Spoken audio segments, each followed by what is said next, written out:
Madame, Monsieur, bonsoir et bienvenue au 20h.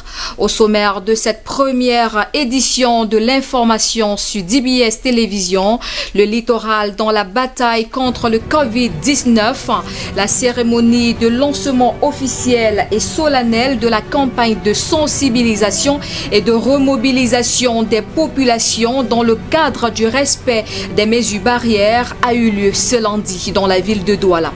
Et ce lundi également continue d'épiloguer sur les résolutions du comité exécutif national du SDF. Celle qui suscite plus de réactions porte sur la demande au vice-président Joshua Ozzie de retirer sa signature sur la lettre adressée au sénateur américain. Lutter contre la pollution plastique, thème retenu cette année pour la 36e journée mondiale des droits des consommateurs ce 15 mars 2021. À l'occasion, certaines associations ont fait œuvre utile. Voilà l'essentiel à retenir dans ce sommaire. On se retrouve dans un instant.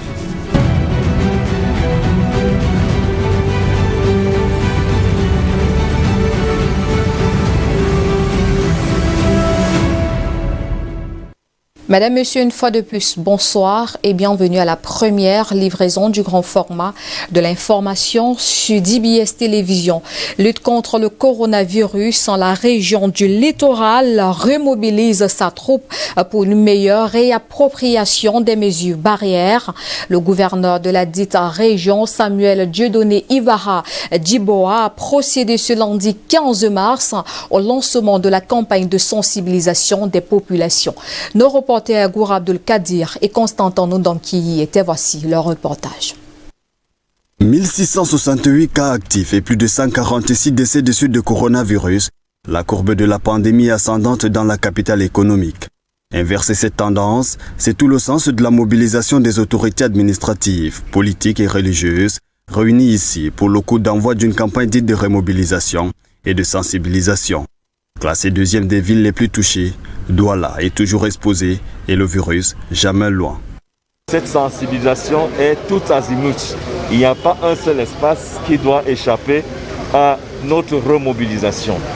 Et après ceci, nous allons descendre au niveau des centres Covid pour que nous nous assurions une fois de plus de la température actuelle, celle que nous avons aujourd'hui, et pour que nous sachions comment affûter nos arbres. Le nombre de cas positifs a atteint un niveau inédit depuis le dernier championnat d'Afrique des Nations. Le maire de la ville, lui, constate un relâchement général de sa population qui l'invite à prendre conscience de la réelle existence du mal. Les responsables de la santé publique se voient plus que jamais interpellés. Le nombre de décès a redécollé. On est entre 6 et 10 décès par semaine, alors qu'on avait déjà pratiquement annulé la courbe au niveau des décès. Donc je pense que basé sur ces deux chiffres-là seulement, on peut dire que la situation est préoccupante. La stratégie, descendre sur le terrain, appeler la population à se réapproprier des mesures édictées par la haute hiérarchie. Porter le masque, garder la bonne distance contre la pandémie. Les points sensibles sont les écoles, agences de voyage, espaces publics, comme les lieux de culte et marchés. Ce lancement de la campagne au niveau régional précède celui des départements et dans les arrondissements dont préfets et sous-préfets aussi étaient là pour prendre la température et prescrire à leur tour la bonne formule. Mais la clé de la prévention réside dans le respect individuel des mesures.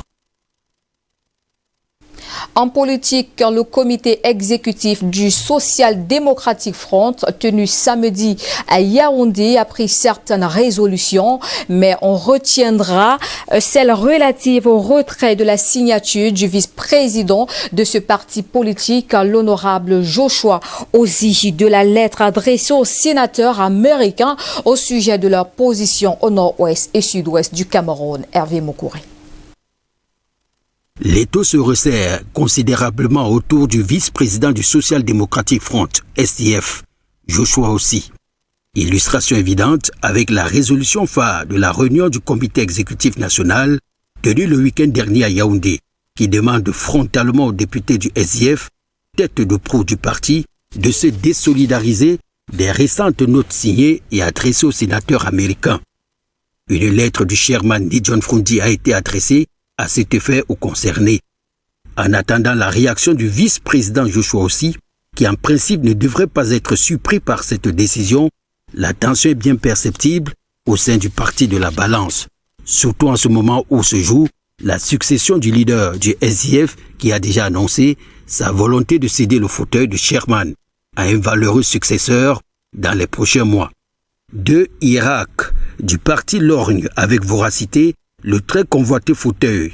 L'actuel vice-président, l'honorable Joshua Aussi, et l'honorable Jean-Michel Nitieux. Deux personnages importants du SDF qui ont, dans la plupart des cas, des positions diamétralement opposées. Récente démonstration tangible, la cinglante remarque du député de Vaury-Est, Jean-Michel Nitieux, après la signature de son vice-président du document condamnant les sénateurs américains. Tout compte fait, l'acte posé par Joshua Aussi a suscité une levée de bouclier dans le parti. Une attitude qui pour certains est au-delà de l'opprobre, tout simplement une trahison. Le vice-président se trouve donc face à un dilemme. Garder sa posture en assumant son acte, envers et contre tous, donc se rebiffer contre le Sherman qu'il a toujours porté en estime. Ou alors, pour espérer garder ses chances d'occuper le fauteuil de la présidence du Social Democratic Front en annonçant publiquement le retrait de sa signature tel que l'exige le parti et là l'homme politique qu'il est pourrait bien perdre sa superbe. Le vice-président du SDF, qui a toujours eu du mal, reconnaissons-le, a suscité une forte adhésion autour de lui, a du pain sur la planche. Son avenir politique pourrait bien connaître un virage déterminant. Ouf de soulagement à l'annonce ce lundi de la libération d'une journaliste employée à la CRTV, Bouya Famé Fake Bounui, a été kidnappée par des hommes armés à sa résidence à Bouya. Dans la matinée, ses ravisseurs exigeaient le versement d'une rançon de plusieurs millions de francs CFA, 10 millions pour être plus précise. Pour sa libération, on ignore jusqu'ici si la famille a cédé aux exigences des séparatistes qui ont malheureusement soumis la journaliste à une torture physique et morale. Elle a été relâchée saine et sobre. Le réseau des femmes parlementaires du Cameroun célèbre les députés pionniers pour leur action en termes de représentativité féminine à l'Assemblée nationale. Une réception leur a été offerte en présence de la ministre de la Promotion de la Femme et de la Famille et de son homologue des Affaires sociales. Judith Ndongo et Anissé Onana signent le reportage. Vous le méritez. Merci beaucoup. Pas mieux qu'une réception à la sensibilité féminine pour témoigner aux députés pionnières la reconnaissance du réseau des femmes parlementaires du Cameroun. L'honorable Isabelle Ebanda, l'honorable Marie Gombois, l'honorable Salomé Eyefa et l'honorable Marie-Paul Adi, absentes pour des raisons indépendantes de sa volonté, sont admirées et honorées pour avoir balisé la voie aux femmes dans l'obtention des sièges à l'Assemblée nationale. Nous sommes fiers de leur rendre hommage et nous sommes obligés nous-mêmes de poser nos pieds sur leurs traces de façon à ce que nous méritions la confiance que les populations placent en nous. Elles ont des conseils, comme tous les aînés d'ailleurs, qui peuvent donner des conseils à leurs cadets. Du caractère, du courage, de la patience, de l'expérience. Elles en ont à partager avec la nouvelle génération. Ces dynamiques femmes, ces femmes intelligentes, ces femmes compétentes qui ont prouvé au monde entier et surtout au Cameroun que la femme était capable de s'occuper des destinées de son pays. Les femmes d'aujourd'hui sont les femmes qui doivent se battre. Qu'elles fassent des efforts, qu'elles ne dorment pas. Une femme doit être une femme battante. Présente à ce dîner, la ministre des Affaires sociales, Pauline Irène Guéné, et son homologue de la promotion de la femme et de la famille, le professeur Marie-Thérèse Abena-Ondoa, reçoivent bien le geste honorable qui rassemble les femmes pour parler d'une seule et même voix pour le développement du pays qui passe par la femme.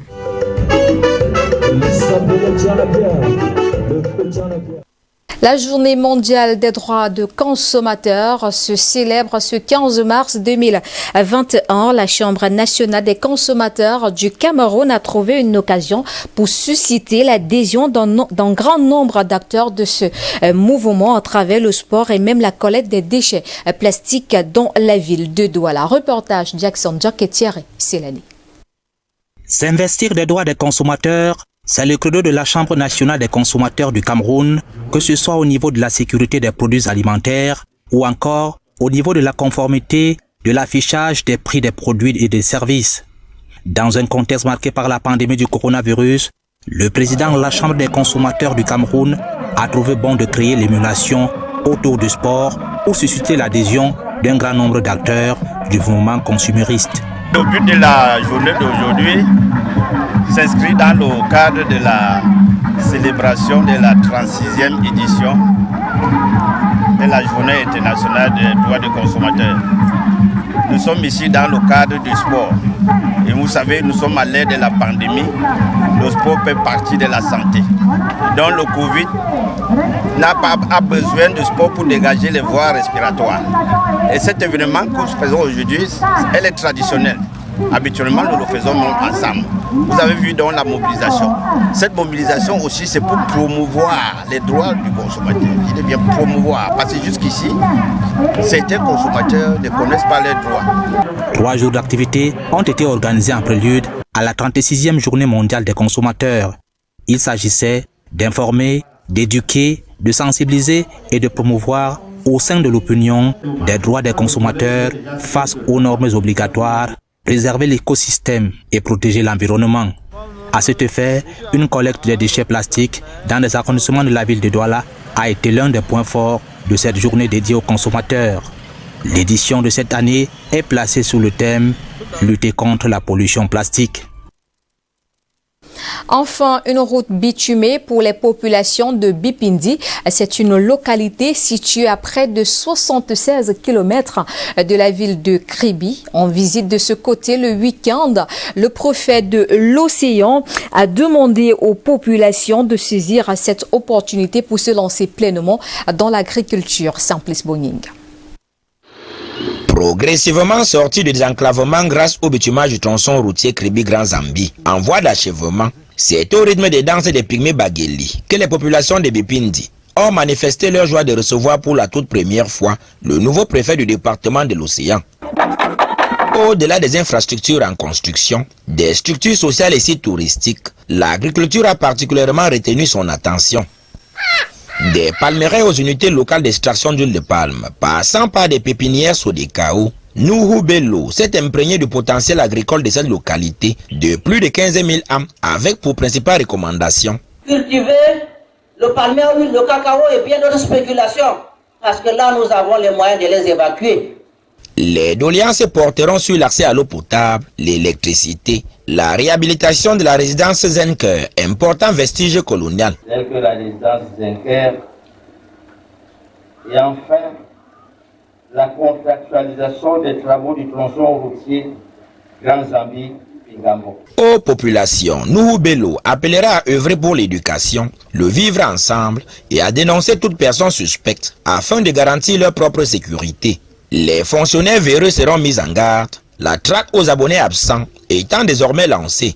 Comme ailleurs, l'exploitation anarchique de la forêt sera fermement condamnée.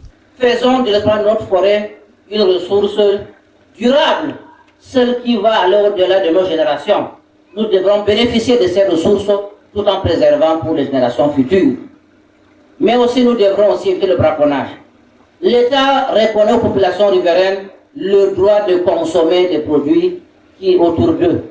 Mais on ne devrait pas en faire une exploitation à des fins commerciales. Une bataille qui ne sera pas facile, selon les observateurs avertis. Simplice Bonying, on reste avec vous à Bipindi, mais cette fois pour parler des richesses que regorge cette partie du pays. On va se poser un tant soit peu aux chutes de Bidjouka. On regarde en image. Au terme d'1 kilomètre d'ascension, en pleine forêt équatoriale, les chutes de Bidjouka sont à eux. Le préfet du département de l'Océan et ses collaborateurs se donnent à cœur joie Cette belle récompense au bout d'un effort bénéfique pour la santé. Une richesse de plus, mais pas de trop, pour le département de l'Océan, bassin touristique de l'Afrique en miniature, qui ne demande qu'à être mis sous les projecteurs. Nous voudrons déjà féliciter le ministère du Tourisme pour les efforts d'aménagement qui ont été réalisés pour accéder à ces chutes, mais aussi la mairie de Bipindi qui encadre ce travail, et aussi les élites. L'occasion faisant le larron, Nuhu Bello invite les riverains à s'en approprier. C'est-à-dire mettre de la propreté tout au long des chutes, mais aussi réserver un bon accueil aux touristes. Un chantier qui retient déjà l'attention. Et depuis environ 3 mois, la mairie de Pindi a envoyé une équipe, une mission pour reconnaître ce site. Parce que après la décentralisation, ce site touristique a été reversé à la mairie de Pindi. J'attends recevoir un plus grand nombre de touristes ici. Tous les Camerounais devraient pouvoir connaître leur pays. Et pour cela, il faut aller dans le fin fond du pays. L'arrondissement de Pindi vous permet de le faire. Et vous avez vu cette merveille naturelle que nous avons. Il y en a d'autres. Vous ne pouvez pas les découvrir étant chez vous. Et effectivement, dans l'arrondissement de Bipindi, entre autres, la résidence de l'Allemand Georges Auguste Zenker, vieille de près d'un siècle et demi, complète la liste des sites à visiter à tout prix. Vous y êtes donc attendu. Belle balade en tout cas. 90% du taux d'exécution du budget d'investissement public pour toute la région de l'Ouest en 2020. Une performance obtenue ces 10 dernières années. C'est la substance de la réunion du comité du suivi tenu à Bafoussam. Ce taux de réalisation se situe parmi les meilleurs sur le plan national. Alexis Yongwa. Malgré la pandémie de coronavirus, dont les effets ont impacté les secteurs d'activité, la région de l'Ouest a réalisé la performance jamais obtenue ces 10 dernières années en termes d'exécution du budget d'investissement public. Presque un taux de 90% en 2020. C'est la substance de la réunion du comité de suivi régional tenu à Bafoussam. Ainsi, le résultat du changement progressif de certains comportements jadis contre-productifs. Éviter les conflits d'intérêts, responsabiliser les acteurs, détachez-vous et la performance sera au rendez-vous. Quand vous ne vous détachez pas, quand vous affichez un intérêt, c'est difficile d'atteindre 100%. Pour y parvenir, il a fallu une démarche structurée autour de la délégation régionale de l'économie, de la planification et de l'aménagement du territoire pour l'Ouest. On a bien vu que le MINEPAC a fait plusieurs descentes sur le terrain pour suivre. Le MINMA aussi. Le MIDEVEL a apporté sa contribution et on a bien vu aussi qu'il y a un autre acteur qui est souvent négligé, qui a apporté une contribution non négligeable. C'est le DPG qui a su mettre à temps à disposition les ressources aux entreprises pour que ceux-ci exécutent les marchés dans le délai, mais aussi selon les règles de l'art. Tous les membres du comité régional de suivi du BIP sont convenus que le développement de la région de l'Ouest passera inéluctablement par les communes de production avec des projets structurants. On reste dans la région de l'Ouest, mais cette fois-ci dans le département d'Undé, à Banganté, une ville paisible, mais qui cache aussi certaines attitudes de la population qui reste en attente de certaines réalisations venant des élites locales. Sergeli Lombo et Constantin Nundamki. Région de l'Ouest, département d'Undé, nous sommes à Banganté, une ville aux allures conservatrices. Ici, la population reste pour la majorité ressortissante du peuple des Grassfields ou encore des Bamileke. À Banganté, la tranquillité est perceptible. Mais derrière ce havre de paix, il en existe aussi, comme partout ailleurs, des incongruités.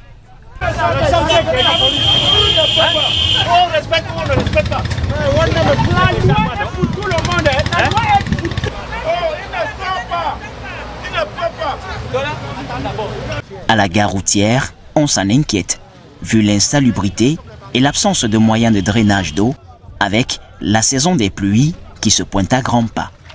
Mais il faut mettre la latérite. Passer en saison pluvieuse, personne ne peut plus passer à la gare routière. Personne. Et c'est parce que la mairie fait. Parce que ça, c'est le moment qui devrait creuser la latérite, verser la gare routière, damer, en attendant la saison pluvieuse. Nous ne sommes qu'à quelques jours de la saison pluvieuse. Des attentes de la population qui ont déjà commencé néanmoins à être satisfaites. À quelques kilomètres de là, dans le village Baron, la route promet de passer. De quoi rendre joyeux les riverains. J'apprécie ce qu'on a fait pour ce village. On a goudronné la route. Nous, on ne savait jamais que la route pouvait se passer un jour ici-là. Nous remercions les élites Baroque de Banganté pour la route qui nous est donnée. C'est la plus meilleure chose que nous on manque dans les villages. Notre problème actuel maintenant, c'est l'eau. Une route qui n'est pas encore bitumée et dont la population voudrait voir l'achèvement. Aussi, l'accès à l'eau potable reste encore un problème primordial que les habitants du département du Ndé souhaiteraient voir résolu par l'élite locale. Dans le cadre de sa première sortie officielle sous la casquette d'ambassadrice de l'UNICEF, Djali Amadou Hamal a effectué une visite à Ouanataché et c'est dans l'extrême nord où elle s'est dite émue et a présenté son cheval de bataille qu'est l'éducation de l'enfant. Alit Mamaï Abdoulalim. Un sourire bien innocent à l'œil de notre caméra, ceci malgré les conditions de vie très peu favorables. Mais cette situation ne date pas d'aujourd'hui. Ça fait exactement 6 ans que ces enfants sont assis à main le sol. Pour leur apporter du soutien, l'écrivain Djali Amadou Hamal a récemment visité dans le cadre de ses fonctions, en qualité d'ambassadrice de bonne volonté de l'UNICEF, l'école primaire de Ouanataché. C'est dans le département du Mayo, région de l'extrême nord Cameroun. Au cours de cette visite, il a été donné la présentation d'un nouveau cadre d'éducation nettement mieux outillé, offert à cette population dominée par la précarité. Il s'agit notamment de 11 salles de classe, d'un forage et des latrines, entre autres. Ce geste n'a pu que faire naître chez la nouvelle ambassadrice de l'UNICEF un sentiment de fierté. J'ai été particulièrement émue de visiter cette école. J'en ai tiré un sentiment d'abord de contentement. Vraiment, je trouvais que c'était une très très belle école. Et avoir les actions de l'UNICEF, ça m'a rendue encore plus fière et plus confiante justement d'être leur nouvelle ambassadrice. Dans le même sillage, le meilleur prix Goncourt des lycéens dit de faire de l'éducation des enfants, et notamment de la jeune fille, son cheval de bataille. Évidemment, quand on parle aussi de déperdition scolaire, du maintien du garçon aussi à l'école, mais on sait très bien que du fait de leur nature de filles, les petites filles sont beaucoup plus vulnérables, beaucoup plus sujettes aux déperditions scolaires, à l'abandon, aux pesanteurs socioculturels, au mariage précoce et forcé. Donc c'était important pour moi d'axer au moins sur ma première visite autour de ce thème.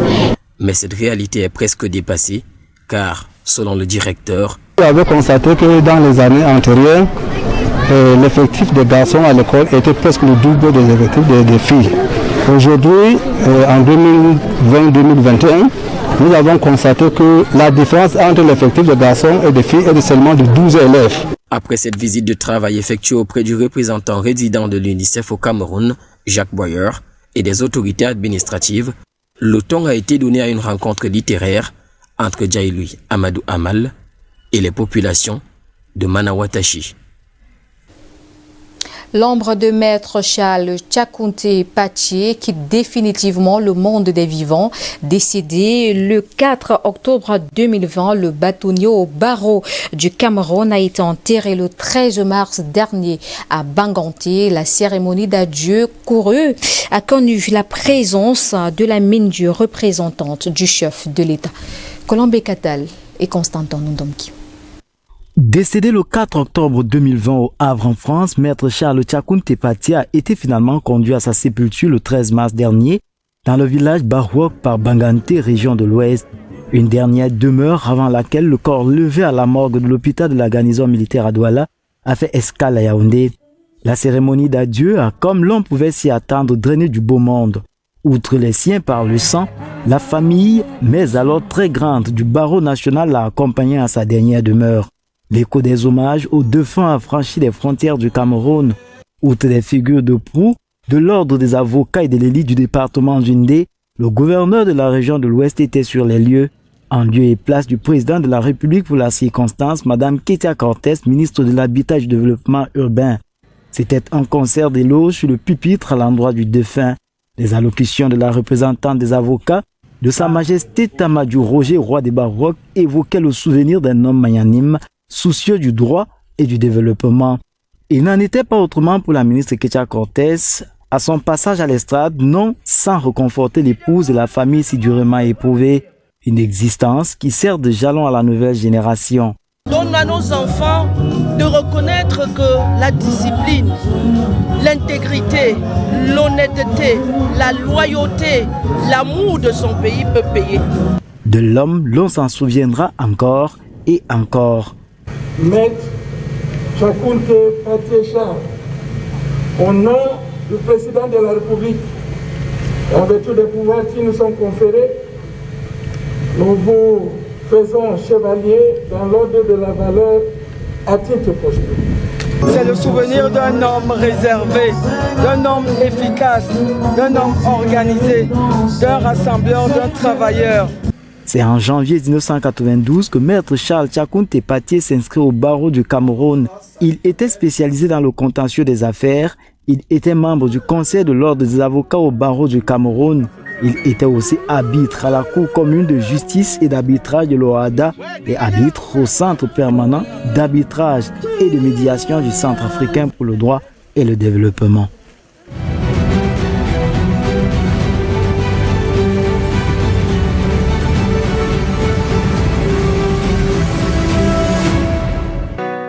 Ce soir, nous vous amenons dans le chef-lieu du département d'une des régions de l'Ouest.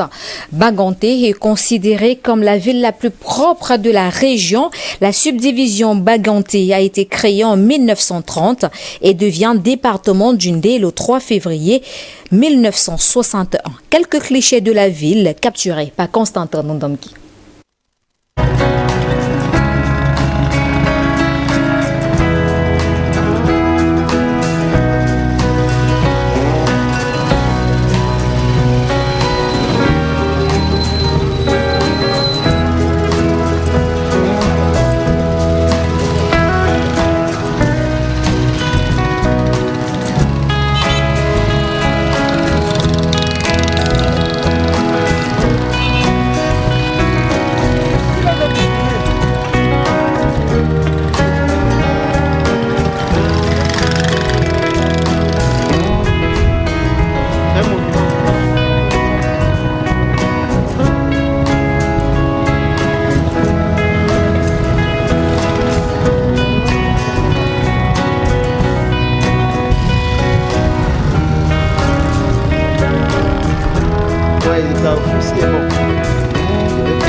Prenons à présent les prévisions météo de demain mardi 16 mars 2021 dans la ville de Yaoundé.